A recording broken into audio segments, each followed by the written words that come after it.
Future city 30,000 ఎకరాల్లో land pooling విధానంలో 15,000 ఎకరాలకు పైగా సేకరణ.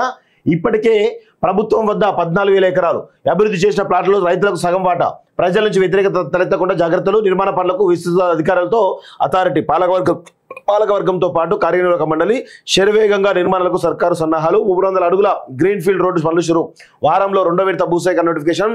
త్వరలో ఫార్మా కంపెనీలకు భూ కేటాయింపు అంటూ చూస్తూ ఉన్నాం. సో ఈ ఫార్మా కంపెనీలు ఏవైతున్నాయో దీనిపైన చాలా రకాల అనుమానాలు వస్తూ ఉన్నాయి. సో ఫార్మా కంపెనీలు గతంలో 20 సంవత్సరాల క్రితం ఉన్నటువంటి ఫార్మా కంపెనీలు విడుదల చేసేటువంటి కాలుష్య కారకాలు ఏవైతున్నాయో ఇప్పుడు ప్రస్తుతం ఉన్నటువంటి టెక్నాలజీ ప్రకారం అవి ఆ విధమైనటువంటి కాలుష్య కారకాలు విడుదల చేస్తున్నాయా లేదా అనేది ప్రజలకు ఒక అనుమానాలు ఉన్నాయి.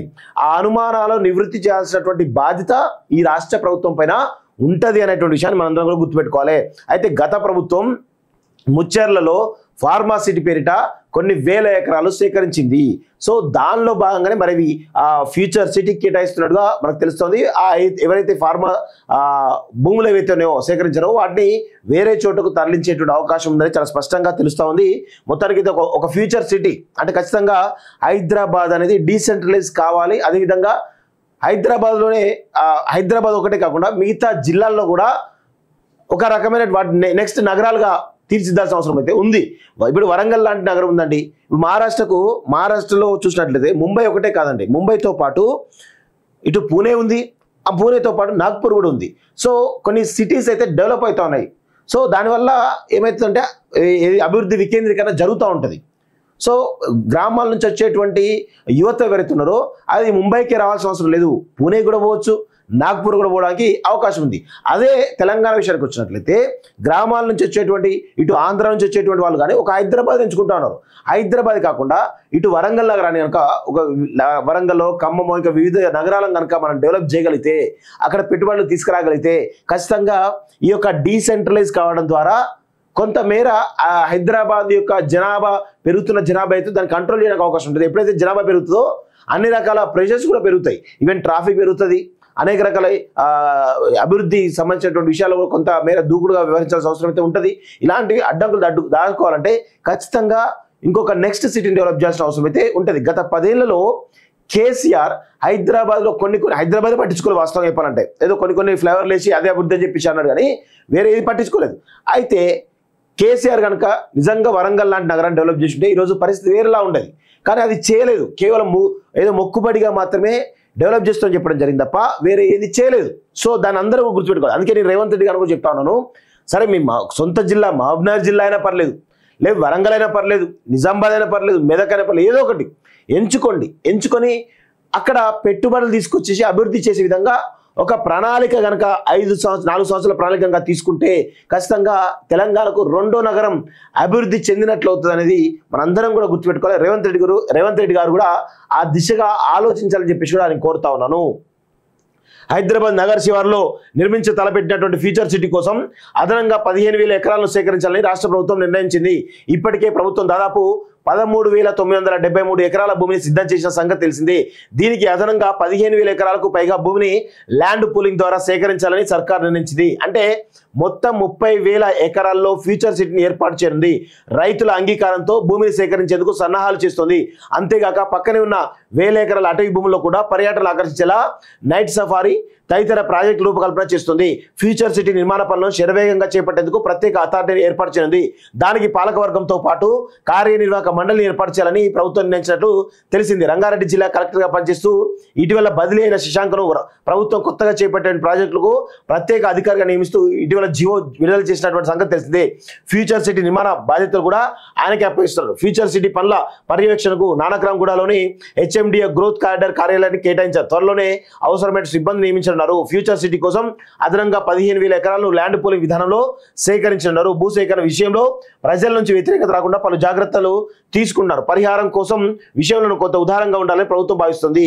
ఎప్పుడైతే ఇక్కడ పరిహారం విషయంలో మనం రైతులు ల్యాండ్ ఇచ్చినప్పుడు ఆ పరిహారం విషయంలోనే రైతులకు కొంత ఇబ్బంది కలుగుతూ ఉంటుంది. సో అయితే పరిహారం విషయంలో ఖచ్చితంగా ప్రభుత్వం కనుక ఒక నిర్ణయం తీసుకుంటే రైతులకు మేలయ్యే ప్రజలకు మేలయ్యే నిర్ణయం కనుక తీసుకుంటే ఖచ్చితంగా రైతులు భూములు ఇవ్వడం కూడా సిద్ధంగా ఉంటారు అనేటువంటి విషయాన్ని మనందరం కూడా గుర్తుపెట్టుకోవాలి.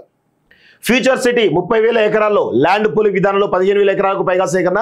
ఇప్పటికే ప్రభుత్వం వద్ద 14,000 ఎకరాలు అభివృద్ధి చేసిన ప్లాట్లలో రైతులకు సగం వాటా. ప్రజల నుంచి వ్యతిరేకత తలెత్తకుండా జాగ్రత్తలు. నిర్మాణ పనులకు విస్తృత అధికారులతో అథారిటీ. పాలకవర్గంతో పాటు కార్యనిర్వాహక మండలి. శరవేగంగా నిర్మాణాలకు సర్కారు సన్నాహాలు. 300 అడుగుల గ్రీన్ ఫీల్డ్ రోడ్డు పనులు షురు. వారంలో 2వ విడత భూసేకరణ నోటిఫికేషన్.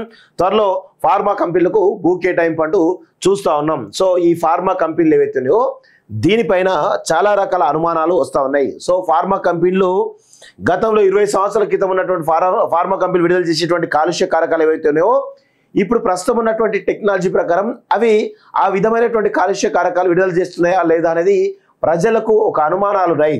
ఆ అనుమానాలు నివృత్తి చేయాల్సినటువంటి బాధ్యత ఈ రాష్ట్ర ప్రభుత్వం పైన ఉంటది అనేటువంటి విషయాన్ని మనందరం కూడా గుర్తుపెట్టుకోవాలి.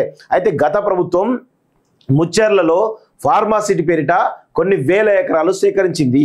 సో దానిలో భాగంగానే మరి ఫ్యూచర్ సిటీకి కేటాయిస్తున్నట్టుగా మనకు తెలుస్తుంది.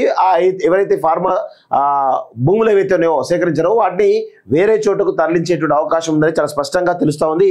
మొత్తానికి ఇది ఒక ఫ్యూచర్ సిటీ అంటే ఖచ్చితంగా హైదరాబాద్ అనేది డీసెంట్రలైజ్ కావాలి. అదేవిధంగా హైదరాబాద్ ఒకటే కాకుండా మిగతా జిల్లాల్లో కూడా ఒక రకమైన నెక్స్ట్ నగరాలుగా తీర్చిదిద్దాల్సిన అవసరం అయితే ఉంది. ఇప్పుడు వరంగల్ లాంటి నగరం ఉందండి. మహారాష్ట్రలో చూసినట్లయితే ముంబై ఒకటే కాదండి, ముంబైతో పాటు ఇటు పూణే ఉంది, ఆ పూణేతో పాటు నాగ్పూర్ కూడా ఉంది. సో కొన్ని సిటీస్ అయితే డెవలప్ అవుతూ ఉన్నాయి. సో దానివల్ల ఏమవుతుందంటే అభివృద్ధి వికేంద్రీకరణ జరుగుతూ ఉంటుంది. సో గ్రామాల నుంచి వచ్చేటువంటి యువత ఎవరైతే ఉన్నారో అది ముంబైకి రావాల్సిన అవసరం లేదు, పూణే కూడా పోవచ్చు, నాగ్పూర్ కూడా పోవడానికి అవకాశం ఉంది. అదే తెలంగాణ విషయానికి వచ్చినట్లయితే గ్రామాల నుంచి వచ్చేటువంటి ఇటు ఆంధ్ర నుంచి వచ్చేటువంటి వాళ్ళు కానీ ఒక హైదరాబాద్ ఎంచుకుంటా ఉన్నారు. హైదరాబాద్ కాకుండా ఇటు వరంగల్ నగరాన్ని కనుక ఒక వరంగల్లో ఖమ్మం ఇంకా వివిధ నగరాలను కనుక మనం డెవలప్ చేయగలిగితే అక్కడ పెట్టుబడులు తీసుకురాగలిగితే ఖచ్చితంగా ఈ యొక్క డీసెంట్రలైజ్ కావడం ద్వారా కొంతమేర హైదరాబాద్ యొక్క పెరుగుతున్న జనాభా అయితే దాన్ని కంట్రోల్ చేయడానికి అవకాశం ఉంటుంది. ఎప్పుడైతే జనాభా పెరుగుతుందో అన్ని రకాల ప్రెషర్స్ కూడా పెరుగుతాయి. ఈవెన్ ట్రాఫిక్ పెరుగుతుంది, అనేక రకాల అభివృద్ధి సంబంధించినటువంటి విషయాలు కూడా కొంత మేర దూకుడుగా వ్యవహరించాల్సిన అవసరం అయితే ఉంటుంది. ఇలాంటివి అడ్డంకులు దాచుకోవాలంటే ఖచ్చితంగా ఇంకొక నెక్స్ట్ సిటీని డెవలప్ చేయాల్సిన అవసరం అయితే ఉంటుంది. గత 10 ఏళ్లలో కేసీఆర్ హైదరాబాద్లో హైదరాబాద్ పట్టించుకోలేదు. వాస్తవం చెప్పాలంటే ఏదో కొన్ని ఫ్లేవర్లు వేసి అదే అభివృద్ధి అని చెప్పేసి అన్నాడు కానీ వేరే ఏది పట్టించుకోలేదు. అయితే కేసీఆర్ కనుక నిజంగా వరంగల్ లాంటి నగరాన్ని డెవలప్ చేస్తుంటే ఈరోజు పరిస్థితి వేరేలా ఉండేది. కానీ అది చేయలేదు. కేవలం ఏదో మొక్కుబడిగా మాత్రమే డెవలప్ చేస్తామని చెప్పడం జరిగింది తప్ప వేరే ఏది చేయలేదు. సో దాన్ని అందరూ గుర్తుపెట్టుకోవాలి. అందుకే నేను రేవంత్ రెడ్డి గారు కూడా చెప్తా ఉన్నాను, సరే మీ సొంత జిల్లా మహబూబ్నగర్ జిల్లా అయినా పర్లేదు, లేదు వరంగల్ అయినా పర్లేదు, నిజామాబాద్ అయినా పర్లేదు, మెదక్ అయినా పర్లేదు, ఏదో ఒకటి ఎంచుకొని అక్కడ పెట్టుబడులు తీసుకొచ్చేసి అభివృద్ధి చేసే విధంగా ఒక ప్రణాళిక కనుక 4 సంవత్సరాల ప్రణాళిక కనుక తీసుకుంటే ఖచ్చితంగా తెలంగాణకు 2వ నగరం అభివృద్ధి చెందినట్లు అవుతుంది అనేది మనందరం కూడా గుర్తుపెట్టుకోవాలి. రేవంత్ రెడ్డి గారు కూడా ఆ దిశగా ఆలోచించాలని చెప్పేసి కూడా నేను కోరుతా ఉన్నాను.